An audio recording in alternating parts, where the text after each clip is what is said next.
Hey guys, it's Daniel. Welcome back. The following is from Keith Richards' biography, Life. Quote, in June of 1976, I was in Paris with my 6-year-old son Marlon on tour when I got the news that our youngest son, Tara, just aged over 2 months, had been found dead in his cot. I got the phone call as I was getting ready to do the show, and it's a story to tell you which hits like a gunshot. And no doubt you're going to want to cancel the show. And I thought about it for a few seconds, and I said, of course we're not canceling. It would be the worst possible thing because there was nowhere else to go. I got the phone call that this happened in Geneva, and I thought, I am going to go mad unless I do the show. If I don't do something I am supposed to do, if I just sit with this idea, I don't know what I'd do.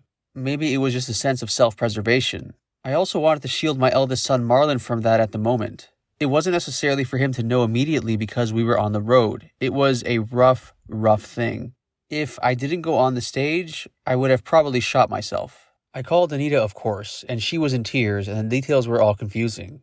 Anita had to stay in Geneva and take care of the cremation and all the argy-bargy from the Swiss coroners before she could come to Paris, and all I could do then was to protect Marlon from it, try to not bounce everything onto him. The only thing that kept me going through that was Marlon.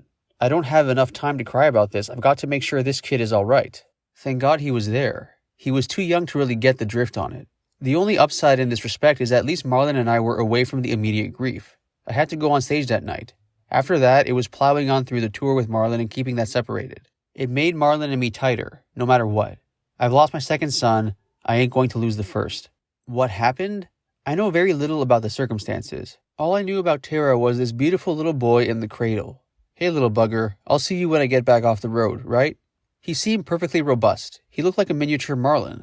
I changed his nappy twice, I think. It was respiratory failure, cot death. Anita found him in the morning. I wasn't about to ask questions at the time. Only Anita knows. As for me, I should have never left him. I don't think it's her fault. It was just a crib death. But leaving a newborn is something I can't forgive myself for. It's as if I deserted my post. Anita and I, to this day, have never talked about it. I dropped it because I didn't want to open old wounds. If Anita wanted to sit around and talk about it with me, I might, but I couldn't bring it up. It's too painful. Neither of us, I'm sure in her case too, have got over it. You don't get over these things. At the time, it certainly further eroded our relationship, and Anita descended further into fear and paranoia. There's no question that losing a child is the worst thing that can happen, which is why I wrote to Eric Clapton when his son died, knowing something of what he was going through. When that happens, you go totally numb for a while. It's only very slowly that the possibilities of your love for the little chap emerge. You can't deal with it all at once, and you can't lose a kid without it coming to haunt you. Everything's supposed to go in its natural order. I've seen my mom and my dad off, and that's the natural order. But seeing a baby off is another thing. It never lets you rest. Now, it's a permanent cold space inside me. Just selfishly, if it had to happen, I'm glad it happened then, when he was too young to form a relationship. Now he bangs into me once a week or so. I have a boy missing.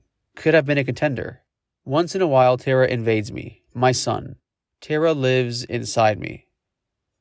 Or is buried, if he's buried at all.